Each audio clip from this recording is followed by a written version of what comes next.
we are ever doing. This podcast is going to be released with episodes 2 and 3 because we know how you fuckers like to binge watch shit, and we're just not going to put it out one at a time. So let's tell you what this podcast is going to be all about. We have, first of all, 3 taboos, things we will not talk about. Number 1, politics. Number 2, religion. Number 3, Brett Favre. If any of those happen, you will hear a buzzer that sounds something like this. That means conversation will end immediately, and we move on to the next topic, and you will put a fucking $1 in the taboo jar. Do not make me hit that buzzer. Awesome. So, as long as it's our first podcast, let's introduce ourselves a little bit. We'll let Alex go first. Do just a little bit. Just a tip? Just the tip. All right. Just give it the tip. My name is Alex. I'm Tom's partner in crime, and we are recording live in Beekeeper Studios in the Dirty Stallus, ready to go off the rails with all of you. Looking forward to it, and we're excited. All right, and I'll introduce myself a little bit. My name is Tom. I have a bachelor's in psychology, a medical background field, in physical therapy. One day I just got a wild hair up my ass and decided, fuck it, I'm going to go be a doctor. I have none of those things, but I guarantee all of you I'm pretty awesome too. I don't have much medical background in my family. I think my mom was a NA, my sister used to be a NA, and my grandpa had the frozen spoon. You ever hear about that one? I sure did. So, when I was a little kid, my grandpa used to have a frozen spoon that he kept in the freezer.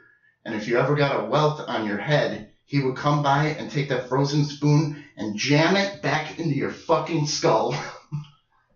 And my grandma would hit people with a spoon to show dominance in the kitchen and to keep Zweck hands out of the pan. Dude, the first time I ever fucking experienced that was the last time I ever got the fucking frozen spoon. Oh, yeah. I was a little kid. I had like 5 years old. I got a welt on my head. And everybody's like, you know, oh, go see Grandpa. He'll help you out. And I'm like, okay, what's he going to do? He's going to kiss my bobo or whatever? No. This fucking Korean vet puts me in the headlock, and he is just jamming it on my fucking skull. Motherfucker, give it to me. I'm just screaming like a bitch. Yeah. Never again. Grandma Z had a military-issued metal spoon. And military-grade spoon? And, oh, my gramps would have loved that. Oh, yeah. It didn't matter. There's a lot of bad dudes that went through the kitchen in the Zweck house. Yeah. And Grandma hit you with that, you took a knee every time. How big was it? They can't see this. Holy fuck. That's like an orange. Big metal stirring thing to stir the big pots. So they give you a big military slop of food? And just plink right on top of your head. Oh, and with the weight of the spoon head going forward, it gains speed as it's coming down? You're taking the knee every time. Dropping you down. All right, let's introduce Molly here. She's our little IT chick over here. She's our producer. Tech girl. Say hi, Molly. Hi, Molly. I knew that joke was coming. Good morning, Molly. That's very good tech humor for you. Yep, there you go. Very much. That's pretty good for a tech chick. You ever deal with tech people? I do. Are they just... Do they just make you feel like you're the dumbest fucking person in the world? No, because when they come in my office, they're a little scared. I have to date this tech chick, and every time I was like, Molly, how do I do this? And I know what's going on, and I roll, and you're so fucking dumb. That's just... Well, you gotta understand, this is the only realm of power that they have over you, so they gotta use it. And I have them at work too, but when they come in, I was like, need to fix my computer. Do you know who I am? And then I can bypass it. I watch her working with like my mom on the phone, and it's just like, she's looking at her like, how fucking dumb are you? What did you fuck up now? So, all right. This is about time we get into maybe our first rant. So are you dressing up for Halloween this year? I have never really dressed up for Halloween, but I put an end to it all. I bought a giant Wookiee costume that I can put over my clothes. So I walked around all the bars on the east side last year in a giant Wookiee costume, and then found 3 people with the same costume and took a picture with them. 3 Wookiees. 3 Wookiees. There's not that many left in the galaxy anymore. There's more Wookiees in Milwaukee than in a galaxy far, far away. We are a going extinct breed. Luckily, we are very powerful and can rip off arms, so we should survive for a while. But yeah, it's hanging in my closet as we speak, and that will be my costume until it falls apart. Awesome. We are going as the Walking Dead. That's right. Molly, what are you going as? I'll be Carol. Carol. Carol's badass. Shut up. Yeah, not in the first episodes. I'm going as Eugene. If anybody out there knows Eugene, you know he's pretty fucking awesome. And we got a big group of people going. So that's our... You going to any parties or... How do you drink? Is it like a full up Wookiee cock? How do you take a piss? I gotta zip the Wookiee thing all the way down and then open up my pants too. It's like an extra process. Dude, I had a Magneto costume that was like a pull-up. So when I had to take a piss, I had to totally undress down to my ankles like Butters on South Park. It's tough because when you drink Wisconsin style, well... Yeah, it's a lot of work. You gotta piss a lot. It's a lot of effort. And then I love my Magneto costume, so I wasn't just gonna cut the dick hole out in the front. Right, and you had to make sure that... But it is kind of weird when you walk into a bathroom and you see a dude, no shirt on, at the urinal. Hi. How's it going, buddy? All right. So one of the topics in the news has been the microchipping. And this is a company, I know you guys have all heard this before, but what the fuck do you want from us? And my computer keeps shutting down all the time. That's fucking just helps us. Don't we have a tech girl for that? I don't know, Molly. Make my screen not freeze. Yeah, I just got that. Oh, server not found. Mal? Okay, so here it is right here. This company, everybody knows this, in Mal. Well, now I gotta go off. Mal, what the fuck, Mal? Just go off the rails, man. I don't know it. You're already going off the rails before the topic. This is great. This is organic. God damn. Who set up my computer? We only have one tech person. I'm just saying. Oh, we don't have like an elaborate team here, people. This is bullshit. I'm not on your internet, so now we're totally fucked. I don't even have a story in front of me. And that's my fault. Yeah, dude. Obviously. Who else are we supposed to blame? Can you? You could have warned the tech person ahead of time. Okay, warn the tech person. You should be preemptive on this shit. All right. Well, I'll try to remember because I don't know. Can't beat what I pay her though. All right. Okay, so I wrote down. Good thing I write shit down. You see how I'm prepared? All right. 3 Square Market Company in River Falls, Wisconsin, is microchipping people. They're putting actual foreign fucking objects into people, and people are lining up in droves to fucking let these companies put shit inside their body right now. Right now, they say it scans the building, lets you buy food, stores medical information. That's what they say. That's what they say now. But they claim there's no GPS tracking or anything in it right now. But these are also the same motherfuckers that want to put a foreign object inside your body.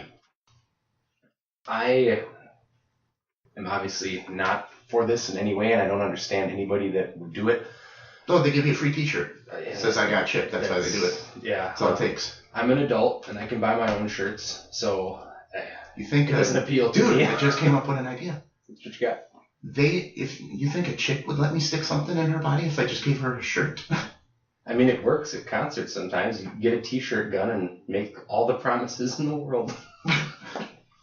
Oh, man, I want to take a t-shirt gun to the chest. Anyway, no, this is, total bullshit. You gotta just believe them, what it does. You'll be walking down the street one day and it'll just fucking zap you into a coma. Like, for me, there's 2 things. One, my personal belief structure of, like, I don't put anything in my body. I don't have any piercings. I don't have tattoos. I don't do any of that shit. So, because I only get one, and I want to take care of it because, my family's got medical histories now. And I'd like to take care of myself the best possible. I don't need a chip in my body. Chip. But second of all, what's the long-term effects of this? Because this is something that... This is Mark 1 on the chip, too. This isn't like the future of chipping. Yeah. And there's so many things from medications to implants for surgery where, it's fine now because so many people are focused on it contains your medical history too, supposedly. That's weird. Yeah. Like, what can you do for me now? What's the short-term fix? They never think big picture down the road. What's this going to do to you? Like, you're going to get cancer from this? You're going to get some sort of blood disease when it malfunctions? Like, there's just too many questions than answers for me with this process. It's just... Well, I don't know what type of doctor is actually going to put this in somebody, because look right here, dude. That is a hunk of glass from a car accident over a decade ago. Yeah. And I wanted the doctor to take it out, and he told me to go fuck myself, because why would I cut you open for something that's not bothering you and risk staph infection? Yeah. What about the first guy that gets his fucking hand staffed? Your hand. They put it right in between your thumb and forefinger. Bloop. That's a good muscle too, man. Yeah. And it's supposedly the size of a piece of rice. But think about it. Remember the good old days when you used to get mugged and they just took your wallet and ran away? Yeah. Now they take a machete and chop your fucking hand off and run off and buy shit with it. I got this chip. We can scan it at the new Amazon store. Yeah. Zoop, zoop, pay. Or how many people are going to dig up graves to get fucking chips with hands in them? I don't know. But it just seems like we're setting off a very long-term catastrophic chain of events. That's what they want. They want it to be long-term. No more. And you know what? The scary fucking thing about it is, dude, how many people, like, in the early 80s were like, I'm never getting a credit card. I'm going to pay cash for everything. Fuck that. I'm not letting anybody do it. Yeah. Do you have any cash on you? Rarely ever. And I do not have a fucking dime on me. Yeah. And I pay everything credit. And that was the same argument we're having now was about credit cards, 30 years ago. Right. It's going to fucking happen. Yeah. And, well, all I can say is good luck any company now or in the future putting a microchip in me. That's the open book challenge to all of you out there. Wow. Put a microchip in this guy. Try to, hold me down and put a microchip in. What if they do it, like, at birth? That's something that I think seriously could be an issue down the road. Like, all right, as soon as they take them from the parents. Here's your Social Security microchip. We got your microchip in your son, so congratulations, you can go home today. Man. Fuck. Jesus Christ, that's... Do you have an Alexa? A what? An Alexa? Oh, I do not. I don't need a mechanical BI talking to me. I get enough regular ones, It's so scary. It's like the sci-fi government shit is actually happening. Like, here is your government listening box. Talk about. Yeah. Like even if I was Garth Brooks in his commercial, I wouldn't do it. No, I didn't see that commercial. Yeah, he's just talking while he's trying to cook with his wife Trisha Yearwood, who former country artist. I'm sure she's still a country artist, but now she has a Food Network show. So they did like a commercial together for that. And you guys, you think people can hack your Siri? Probably, or at least eventually. And then just like if you're on the phone giving someone your credit card number, bam. Twice in the last 3 months, somebody hacked my PlayStation ID. I just had my Ubersoft. What is that, Mal? Ubisoft? The game company? Ubisoft? UBI? Ubisoft? Yeah. Ubisoft. That got hacked. Who the fuck wants that? Yeah. If you want it that bad, go ahead. My Just EA, take it. my EA account got hacked too for Star Wars Battlefront. Like, you want to take my digital currency away from me? Okay, if you need it that badly, I'll just get more by being good at. Oh, I didn't tell you about the money. I just actually donated money the other day. That's shocking. On the phone, I fucking freaked out. You got caught in a pressure situation. I was very pressure situation. Okay, I get a phone call. It says Washington D.C. Police Department.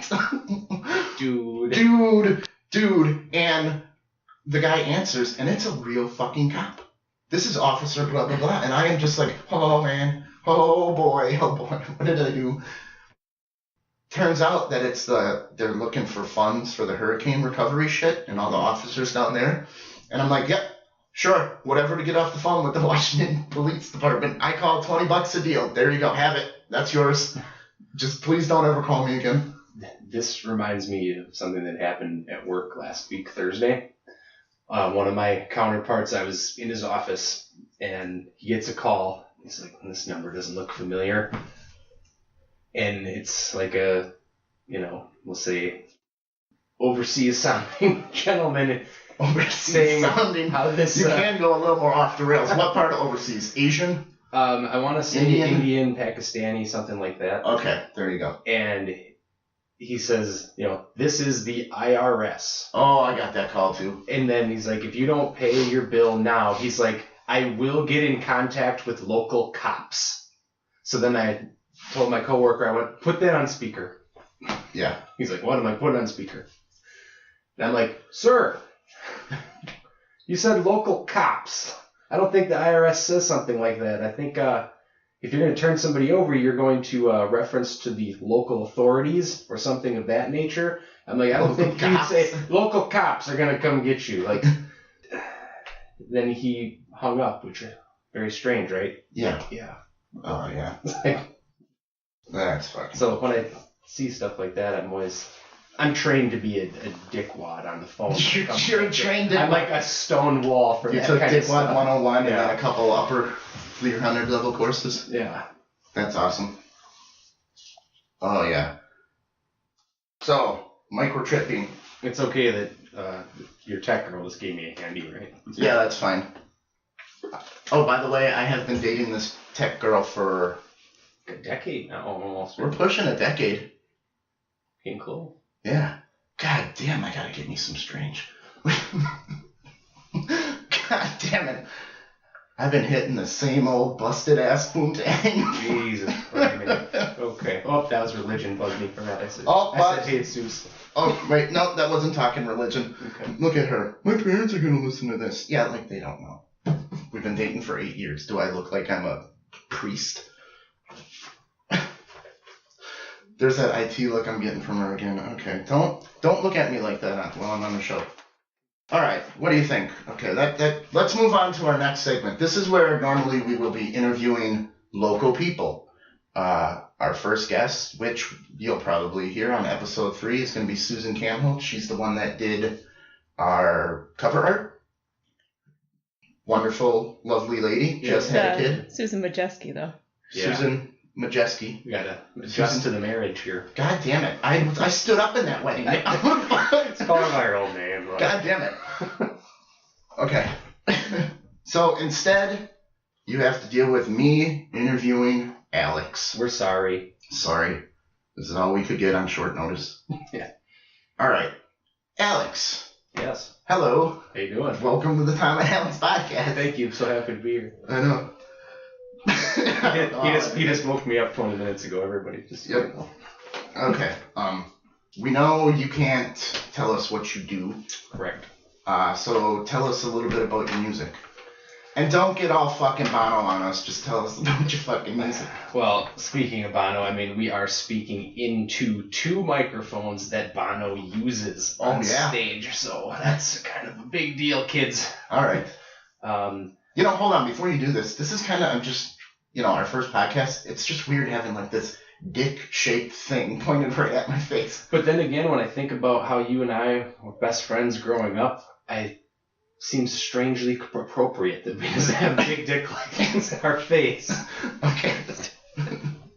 For a profession. You're giving them like some weird camp ideas, dude. Growing up, it just seems right that we have dicks in our face. Well, I mean, if you listen to all the things your dad used to say about this, I mean, yeah. He's... Okay. Anyway, your music. Tell us what the fuck you do.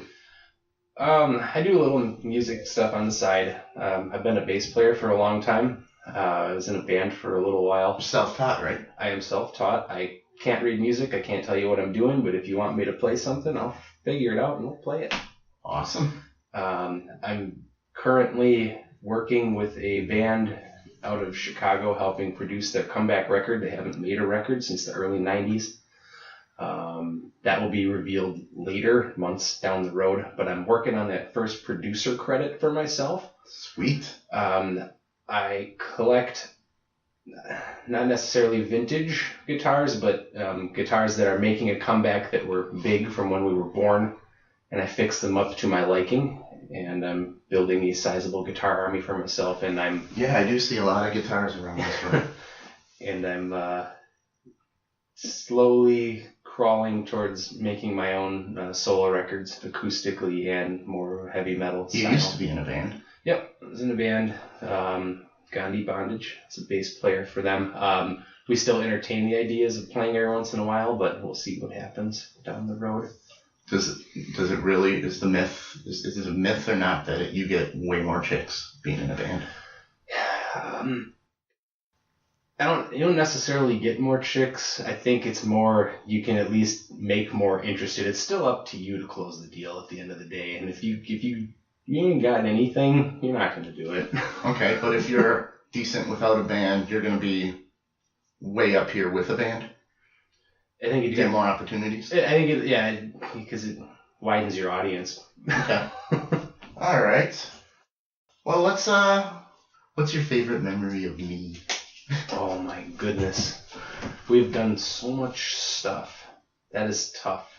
It's so tough because there's so many things I could reference that people are not going to understand. Because we have so much inside stuff and so much like our own cryptic language too. Man, that's really hard. Because I don't know if I should be funny or if I should go straight to the heart. You are the sincere, calm center of the universe. Yeah. Honestly, my favorite part is probably just growing up around you and your dad. Yeah. Just because of all the things I learned and all the laughter that you can never take back. It's important to me. And the other best part about growing up with Foz that also helped with this interview is that I am looked at now as like an aficionado for all things that are boxing. Yeah. And that started with Foz expanding my brain for that. Because, I mean, when it was Triple G and Canelo, I had 13 people messaging me before the fight. What am I going to do? Where am I putting my money? I'm in Vegas right now. Wow. What am I doing? And, yeah, well, luckily it was a draw. So nobody wants to kill me. Win-win. You want to know what? I got it real quick. My favorite memory of you that always makes me laugh. Because, that's another one. But this one actually makes me laugh. You're always so calm and never get pissed off, really. We were driving home from volleyball, and the sun was in our eyes, and you, reached down to grab your visor and flip it, and the thing just fell apart in your hands, and I started laughing, and it's your van, and you just reached over and ripped my visor off, because if you can't have shade, no one gets shade, so you just destroyed both visors. Damn it. You just falls, ripped mine off. Like, dude, this is your van, what the fuck? There you go. We don't need him. Awesome. All right. Did you know that you actually came up with this idea for the podcast? I did. I'm barely functional in this operation. Back in the 9th grade, dude, you incepted me. Remember? Or was it 10th grade? I don't know. We used to go to school and sit in Carrie and Jeff's car. Fired. That's on the policy manual. You didn't silence your phone? I was in the middle of a story. That's unbelievable. There, that's one for the jar. You get a taboo jar. Don't worry, Molly, because as we're appalled right now, down the line, as this grows, this will be a legendary moment for you. And it will be laughed upon by our audience, and they will call you a hero for interrupting this man. Oh, so, you just weather the storm now. It'll be more fruitful later for you, I promise. A great career move for you. Is that going to go off again? Should I just toss it out the window? Oh, disgusting. And feel free to just tap the screen on my phone every once in a while. All right. Yeah. All right, so you came up with this idea. All right. We were listening to Man Cow or something in the morning, and then later on in the day, you're like, dude, we should do a radio show. We're funnier than these guys. We can make it happen. Do you remember that? You got the memory.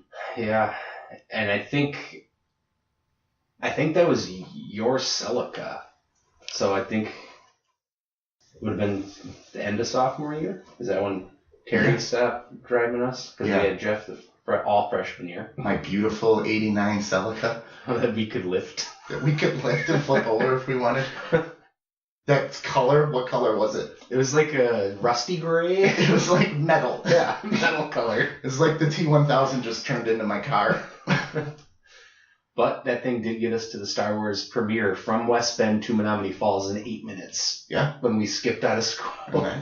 That's one of my favorite memories, too, because I tell that to people now, like, especially the 20-year-olds that are younger than us, and I was like, yeah, me and my buddy, we looked at each other, instantly started to sweat from the forehead because we knew Star Wars was happening because we didn't have midnight releases in Washington County. Yeah. Looked at the clock, looked at each other, just stood up in the middle of the class, walked out the door. Where are you going? Didn't say a word. Right out the back staircase because you parked in the teacher's lot before we get a ticket. And boom, on the road, in the falls, 8 minutes, episode 2. Yeah, made it. That was awesome. Where are we at time here? Okay, dude. Tell us why you're done with football. You were done with football before the whole national anthem crap going on. Yep, I've been done with football for a while because I was, a hardcore Green Bay Packer fan. Oh, yeah. And, I've been watching every regular season game since the 1990 season. And as a fan, what took the wind out of my sails, so to speak, is when the Packers went 15-1, lost at home to Eli Manning. I know that feeling. And then, yes, you know the feeling of Eli Manning then going on to get through my team. They went through your team. Yeah. I'm a Patriots fan, by the way. I hope we don't lose any listeners because of that. But. They went through the Packers and then went through the Patriots. And that took so much out of me. And I just didn't care anymore. And then when I step back and I watch all these, fanatics, I'm like, there's so much more I could be doing with my life than sitting on the couch for 9 hours. You were just done with the we shit because you realized that it's not we, it's them. Yeah, it has nothing to do with you. You screaming and dressing like an idiot has no factor in the game whatsoever, and they don't care about you. They just want you to buy their stuff so they can make more money. Yeah, so I just, every once in a while my dad will come over, we'll watch a game together, that's fine. Mm-hmm. But, I have way more ways to invest my time between my career and my music and, women. That's way more important to me. Yeah. So NFL doesn't get my money. No fantasy, no nothing? No, I haven't played fantasy since 2010. Molly just joined fantasy this year, and she went on partners with the Jew, and all day is just a bitch fest from her. Can you believe this? The Jew changed the lineup. Why would you partner up with the Jew? Oh, we will have the Jew on later. You gotta learn. And this is what you call a learning moment. Well, she's never experienced fantasy, so when somebody doesn't have a point in the first quarter, she'll flip out. Well, let me tell you what. Fantasy football or not, there is no fantasy. But all Nova's fantasy. Partnering up with our third man, who's not here today. All right. Let's see. We got one more question, I think, in here for you. So, if you want to go out and slay some tang in Milwaukee these days, where's the best places to go if I want to tame some strange?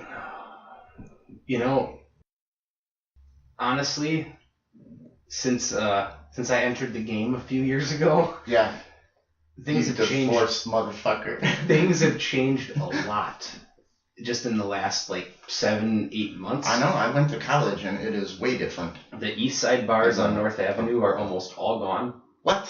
They're closing them all up.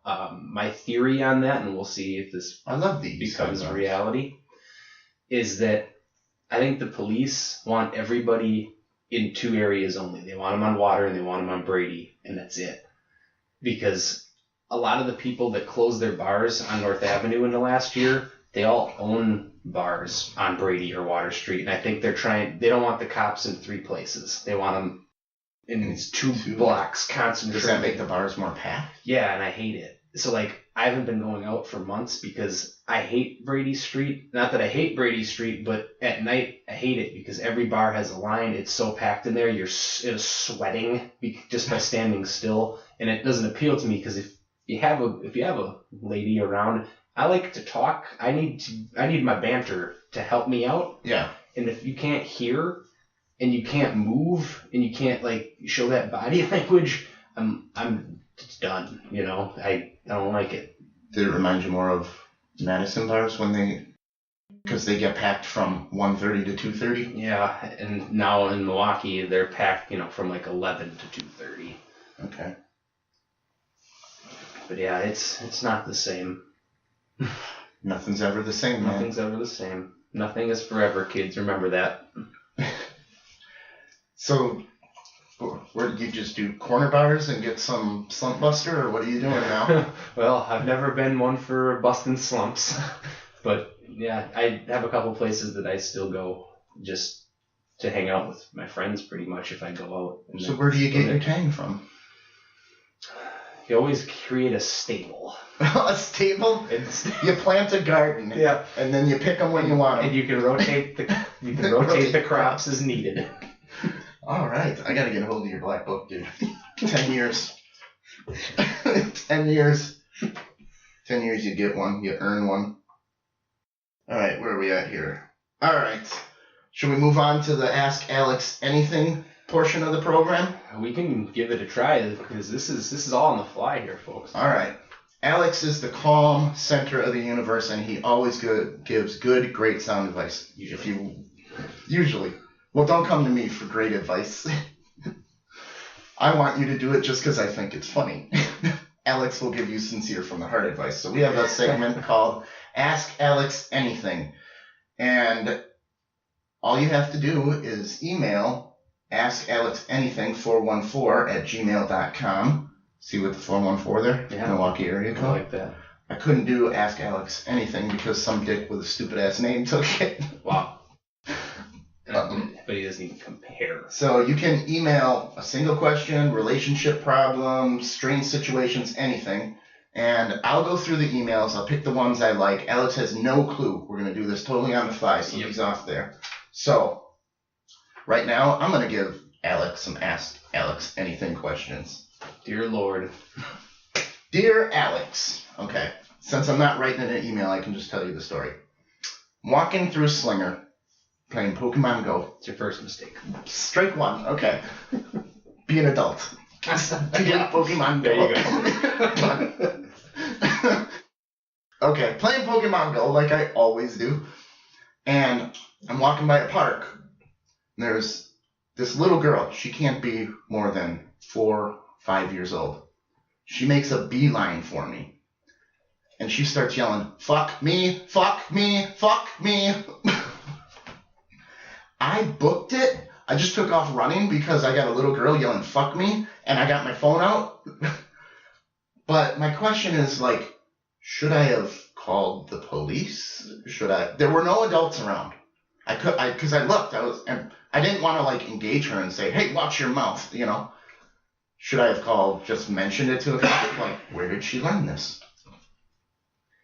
Well, this is a tough one because of how things are in this day and age.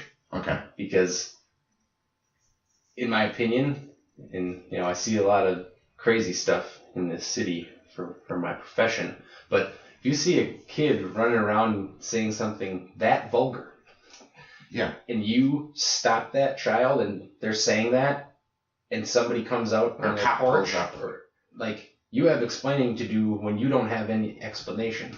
Yeah, just arrest me. Yeah, oh, I'm screwed. But if it was me personally, I probably would have put my hand out and been like, whoa, what? Something wrong? And if they keep saying that, I'm booking too. Yeah. Because there's way too much risk here. Oh my God. Yeah. As long as she doesn't seem to be bleeding or injured, I'm running. Yeah, but where did she learn that? I'm thinking a child services. Right, because just a knock on the door. I don't know. Yeah, because kids. It freaked me out, man, for a whole day. Yeah. It's whoa, I can't walk by the park anymore. That's too. I know, kids are faster with language than we were, and apparently, supposedly they're smarter. I don't know about that, but I didn't start using those words until 7 or 8. Okay. Little early. What I'm hoping happened is that their parents thought she was asleep and her mom was just a freak in the bedroom yelling that, and she picked it up. Just might have heard it through the wall. Yeah. That's what I'm hoping. I haven't seen the little girl again, but yeah, I mean, I don't walk on that side of the sidewalk anymore by the park. Yeah, you kind of almost, as long as she doesn't appear injured, just run. or if somebody's not chasing her, you almost have to remove yourself from that situation. Oh yeah, I took off on, it was like a 3 big long run steps and then kind of a jog, like a trot, looking back, like what the hell? Because I was like catching a ratata or something on my game, and then I just got. You don't need another dirty ratata. Catching a Weedle. Yeah, no. It's like, I don't know what's going to happen to that girl, but one day she will be on a stripper pole. It's going to happen. Make Washington County proud, just like we all did. Oh, they don't have the strip club in Washington County anymore. Well, they got to represent when they go to Bean Snappers. Well, that's because they wore pasties, and I don't pay for pasties. I don't even know what that means. Pasties are like these little stickers you put over your nipples. You can have your whole titty out, but your nipple has to be. I never knew what they were called. Yeah. Okay. Pasties. Fuck a pasty. Alright. Here's another situation I would like you to tell me what the male protocol is. Molly, you know this one. I've told this story before. We're down in Indiana at a family reunion. Another mistake. Another strike 2. Alright, so we're all sitting in a circle talking, and Molly's cousin just fucking, while she has the floor talking, pulls her shirt down and whips out this big ass titty, and then and then this kid who can talk and shit, way too old to be breastfeeding, runs up and latches. No. And she keeps talking. And I'm just looking at Molly's dad, and he's looking at me going, take it easy. Calm down, take it, just relax, pump the brakes, Tom. I'm like, what do I do? Well, I know it's all natural and shit, but she pulled it out for so long, and then the kid, she called the kid over with the titty while she was talking in the circle. What's, I got really good peripheral, so I can still look her in the eyes and see full-ass titty. I understand that. So what's the male protocol when a woman just breastfeeds in front of you? Because I don't know. I know when that's. It's just weird. What? Tell me what to do. Well, this is one of those situations where I'm not offended by this. Like some people make a big deal out of it. Yeah, I'm not offended. But I also don't want to see it, but I can't look away. It's like the car wreck syndrome. Yeah. Is this happening? I don't want to. Yeah, no. I gotta look. Yeah. You're gonna do that. Yeah. And just try and keep your comments to yourself, and then just kind of walk back while you're still check every second or two, just because you can't look away. What if she's having a conversation with me and I just get up and walk away? Well, so far every answer has been remove myself from the situation. Right. knowing me, because you know how strangers will just tell me their entire life story on a dime. Yeah. If they're having a conversation with me, since I don't like to be rude unless I have to be, I would probably be sitting there like this, which of course they can't see. Just in thinker position. Yep, thinker position, not looking, maybe every couple seconds, try to make eye contact, realize it's a mistake, but you just keep. Well, when the kid's on and shit, then, it's all covered, but it was just full on. It was it felt like forever. Oh, I'm sure it did. Yeah. Alright, we got time for one more of these here. This is going to be a tough one. I don't know if you can. This is the question all guys want. Oh boy. Now, and everybody's been trying to figure this out. How do you get out of the friend zone and into the end zone?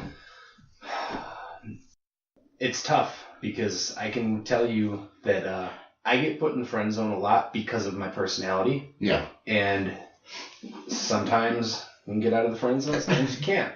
As I bring the mic closer to my face. Yeah. It's tough. Sometimes it's going to sound bad, but it's not meant to sound bad. Sometimes if you're really into a girl or a lady, whatever, woman, hoe bag. You almost make them feel guilty without trying to make them feel guilty. Because trying to mind game them? Well, no, not even that. It's sometimes I'm just brutally honest. I'm I know that respecting you and being honest and having my shit together is not a selling point. But this is how I feel because, you think you need to date somebody different. But then that can knock you right out of the friend zone. Right. It doesn't always work, but sometimes it's like, oh, crap, maybe I do have a decent guy in front of me and I need to stop, dating with my daddy issue feelings. Because I've definitely been a victim of that. Yeah. But yeah, it's with those daddy issues, man, you just find out what cologne he wears. That's what you do. If you want to get out of the friend zone and she's dating dude because she has daddy issues, you find her father's cologne and you put that shit all over yourself. And I'm not kidding. This is a situation where I've been told, you are perfect. You are great. I can't date you. Huh? Right. Like, you're everything I need you to be, but that's why I can't date you. I'm like, so do you want me to, call you a bitch every once in a while? Or what do you want from me? You want me to, break something in the house when... Show up drunk and key your car every other week? I don't understand. Then we can date? You're the best boyfriend I ever had, so we have to break up. So you have self-sabotaging problems, huh? Okay. Well, then maybe that's a clue to get the hell out of there. Right. Honestly, it hurts you and you want to keep moving forward, but it's honestly their way of, letting you off the hook because they know it's going to be bad.